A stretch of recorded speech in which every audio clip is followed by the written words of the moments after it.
சத்தியமாக சொல்கிறேன்டி, நீ போன அப்புறம் கூட ஏமாத்திட்டு போயிட்டேங்கிற வழியை விட அவங்ககிட்ட ஏமாந்து நிற்க போகிறேங்கிற பயந்தாண்டி அதிகமாக இருந்தது.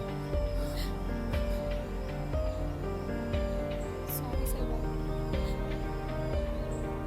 ஒத்துக்கிறேன் செல்வா. பசங்களுக்கு தான் பசங்களை பற்றி தெரியும்.